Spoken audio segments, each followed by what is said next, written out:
Bienvenue, chers internautes, dans votre magazine L'Hebdo du Parquet qui démarre par le procureur de la République auprès du tribunal de grande instance de Saint-Louis, Ibrahima Ndoye, qui a fait face à la presse le mercredi dernier pour annoncer l'ouverture d'une enquête judiciaire afin de situer les responsabilités sur la mort de l'étudiant Fallou Sène, décédé le mardi dernier suite aux échauffourées entre forces de l'ordre et étudiants. Suivons le compte rendu de Mambiram Diouf. Fallou Sène était un étudiant en deuxième année de lettres à l'université Gaston Berger de Saint-Louis.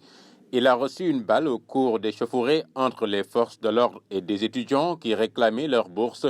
un dossier qui a poussé le procureur de la République près du tribunal de grande instance de Saint-Louis, Ibrahima Ndoye, à s'autosaisir. Des sanctions sont prévues contre les personnes qui ont posé les actes qui ont abouti à la mort de l'étudiant Mohamedou Fallou Sène, qui, selon les résultats de l'autopsie, est victime d'une blessure profonde causée par une arme à feu au niveau du bassin, avertit le parquetier. Il poursuit. Des auditions ont débuté du côté des membres de l'escadron territorial de Saint-Louis qui ont participé à cette mission à l'université Gaston Berger et vont se poursuivre jusqu'à l'identification de l'auteur du coup mortel et aussi des manifestants qui ont saccagé des édifices publics. Il explique que si les coupables seraient membres d'un corps militaire, le dossier sera transmis au procureur de la République près du tribunal de grande instance de Dakar, compétent en la matière. Il n'a pas manqué de saluer la volonté et l'engagement des enquêteurs à faire toute la lumière sur cette affaire et en toute impartialité. Merci Mambiram Apatar, village d'origine de Fallou Sène. C'est un père de famille éploré mais digne qui s'est confié à la presse. Le père de Fallou Sène, paysan, tisserand, bref, un homme qui a touché à toutes les activités génératrices de revenus pour subvenir aux besoins de sa famille. Relate sa dernière conversation avec son défunt fils Fallou Sène, tué par balle lors des échauffourées entre étudiants et forces de l'ordre à l'université Gaston Berger de Saint-Louis. Suivons les témoignages du père du défunt Mohamedou Fallou Sène. sori na ci sama xol ay bokk ak samay xarit ndax xale la boo xamante ne bii xale bu jub la xale bu ma amal yaakaar la xale la boo xamante ne bii moom si jëm boppam tamit wax dëgg yàlla yaayam amoon na ci moom yaakaar ak bokkam yëpp muy jëmm joo xamante ne bii tey yaakaar naa li des sama dund yàlla rek moo ma mën a dimbale waaye sori na ci man lool sori ci ay bokkam yëpp boobu léegi ñu ngi jooy kenn ku ci nekk ci am lu la naqari muy loo xamante ne bii teguñu ko nag fenn lu dul ci comme noonu nga ko waxee rek jàppe nit ñi loo xamante ne bii dafa mel ni ak njaam la ndax soqi lu toll ni bala fetal ci xale boo xamante ne bii day jàng ab ndongo daara la nekk ci école te jote woog moom dara defu la dara ndax moom kat fañ ko fetale ci guddi gi daf doon def nee nañ anniversaire am bi mu xëyee dafa dugg néegam fekk moromam bi mu bokkal nekk mu ne ko gars yi de ngi ñëw nañ ci kii bi ñu ngi soow ci kii bi génn ci biti ñu daw woo morom ji ne ko Fallou Sène mi génnoon léegi bal dal na ko bu jël nañ ko yóbbu ko hôpital loolu nekk na loo xamante ne bii lu ma métti la te xam naa dootul gaaw a jóg ci man métti na soxnaam ak i bokkam métti na yaayam ak samay bokk ak rakkam yëpp. Encore un remous dans l'armée sénégalaise au moment où les gendarmes sont devant les projecteurs avec la mort de Fallou Sène. L'armée aussi était secouée par l'affaire du capitaine Mamadou Dieye. Il a été cueilli le vendredi 11 décembre 2018 par la section de recherche de la gendarmerie devant les locaux de Dakaractu à Ouest Foire au moment où il devait faire une interview sur sa volonté de participer à l'élection présidentielle 2019. Remis à la brigade prévôtale de la gendarmerie, il lui est reproché d'avoir déserté les rangs de l'armée et de s'être rendu en France. Suivons cette vidéo qu'il a enregistrée lorsqu'il était à l'extérieur du pays, dans laquelle le capitaine explique les raisons de sa démission de l'armée sénégalaise. Sénégalais maa ngi tudd Mamadou Dieye maa ngi nuyu ñëpp ak fépp fu ñu mënti nekk man nag je suis sorti de l'école militaire de Saint-Cyr bi ma ñibbisee armée sénégalaise en 2010 foofu laa nekk di servir ba 2017 si laa doog a démissionné li tax ma démissionné nag du dama am jafe-jafe si sama liggéey du dama am problème ak kenn du dama am aussi problème carrière au contraire armée boobu mënoon naa fa am carrière bu nekk mais li tax ma bàyyi mooy nit ku nekk tey soo nekkee fenn di liggéey nga am fa intérêt boobu yem ci yow kese ci environnement boo xam ne yaa ngi ko bokk ak say moroomu doomu aadama ñu nekk ci lëndëm intérêt boobu boo ko toppee mu yem ci yow kese yaa ngi dugg ci loo xamul. moo tax bi ma xoolee armée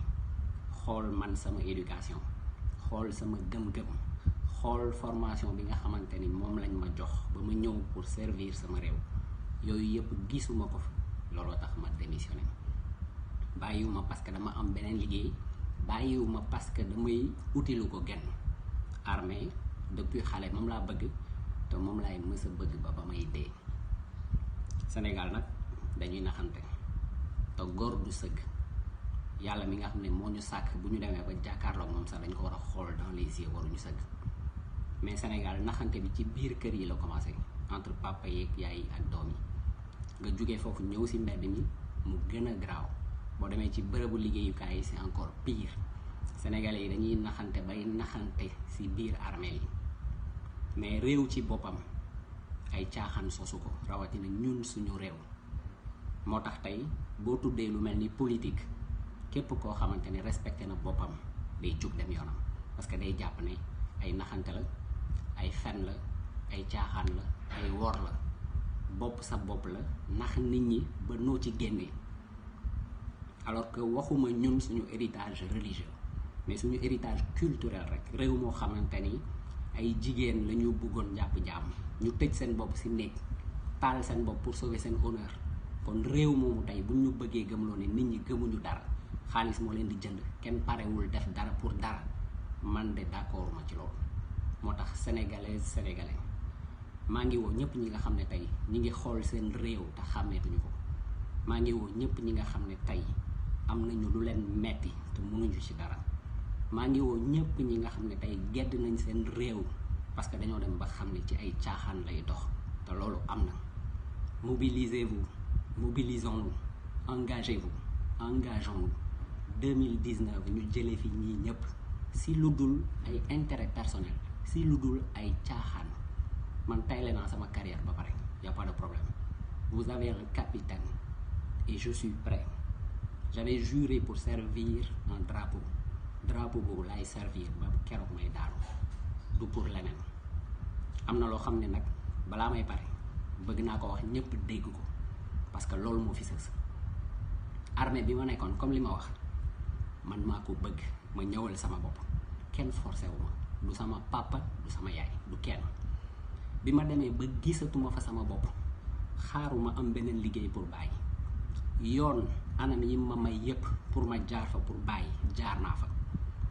bind naa demande officielle yóbbu ko ci huissier de justice autorité militaire yi bañ ma bind demande de mise en retraite anticipée ñu bañ ma bind demande de résiliation de contrat ñu bañ ma bind demande de disponibilité ñu bañ ma jugee foofu noonu dem ci médiateur de la République avec toutes les preuves topp leen di naxanteeg ñoom lépp li ma mën te lii mooy demande yi officielle woo naa képp koo xamante ne am naa yaakaar ne su ma demee ci moom mën na ci wax ngir ma takkali ko ak ñoom ci jàmm dem naa ci président tribunaux yi dem naa ba ci procureur de la République malheureusement ce jour-là je suis tombé sur son substitut woo naa aide de camp du président de la République te amul fenn fu ñu ma waxee ne man maa tooñ naxante naa ak ñoom te li ñu ma def lii moo ci gën a tuuti def nañ ma lu gën a ñaaw lii mais du ma ko wax fii nii mais pour wax nit ñi rek ne que man Mamadou Dieye je ne suis pas un traître je ne suis pas un lâche 7 ans yi ma def armée même su fekkee ne benn jour laa wax rek am na ci moment boo xam ne ci jour boobu j'ai risqué ma vie pour mon pays donc amul lu ma def loo xamante ni tey war naa rusa taxaw jàkkaarloog nit ñi ba pare ñuy woo sama papa di wax ay chantage di wax ay menaces nañu bàyyi sama famille parce que lii may def nii kenn dugaluma ci man maa jël sama propre responsabilité te dama ko gëm moo tax ma xam ne man je n'ai pas tort donc sénégalais préparez-vous man maa ngi ñibbisi ñu taxaw pour suñu réew que Dieu vous bénisse et que la paix soit avec vous à bientôt au Sénégal. Rappelons que le capitaine Mamadou Dieye est né en 1983. Il est sorti de l'école spéciale militaire de Saint-Cyr de France, soutient Mordecus avoir démissionné de l'armée sénégalaise depuis décembre 2016 parce qu'il ne se reconnaît plus dans la manière dont l'armée sénégalaise marche. L'instruction sur le meurtre de Fatoumata Mactar Ndiaye, vice-présidente du Conseil économique, social et environnemental, égorgée au mois de novembre 2016, a été bouclée. Le présumé tueur de Fatoumata Mactar Ndiaye, Samba Sow, son chauffeur, a été renvoyé devant la chambre criminelle de Dakar. Le juge du 10e cabinet en charge du dossier l'a envoyé en jugement pour assassinat, tentative d'assassinat et vol avec effraction. Il risque la perpétuité car le magistrat instructeur est convaincu qu'il a prémédité le crime dont on l'accuse. La cour d'appel de Dakar est encore secouée par une affaire de faux et usage de faux. Un conseiller municipal a en effet été intercepté à la maison d'arrêt de Rebeuss avec un faux permis de visite. Il voulait voir Barthélémy Diaz, le maire de Mermoz Sacré-Cœur, détenu à Rebeuss depuis plus d'1 mois. L'affaire fait un grand bruit et une enquête est ouverte pour situer les responsabilités. Terminons avec le procès de Imam Alioune Ndao qui risque 30 ans de travaux forcés si le juge suit le réquisitoire du premier substitut du procureur de la République, Aristide Ndiaye. Le parquetier est convaincu que l'imam Alioune Ndao et la bande Amanta Diokhane qui s'étaient rendus au Nigeria sont coupables des faits qui leur sont reprochés. Il a ainsi demandé à la chambre criminelle du tribunal de grandes instances de Dakar de condamner l'imam Alioune Ndao à 30 ans de travaux forcés. Il a également requis les travaux forcés à perpétuité contre la bande Amata Diokhane. Le représentant du ministère public a toutefois requis l'acquittement de 8 personnes qui ont été arrêtées par la section de recherche de la gendarmerie dans le cadre de cette affaire. Les 29 accusés dans le cadre de cette affaire étaient poursuivis pour actes de terrorisme par association de malfaiteurs, actes de terrorisme par menace pour complot, blanchiment de capitaux, financement du terrorisme, apologie du terrorisme et détention d'armes et de munitions sans autorisation. Chers internautes, c'était tout pour ce numéro d'aujourd'hui. Rendez-vous la semaine prochaine pour un autre numéro de votre magazine, l'Hebdo du Parquet. D'ici là, l'information continue sur www.igfm.sn.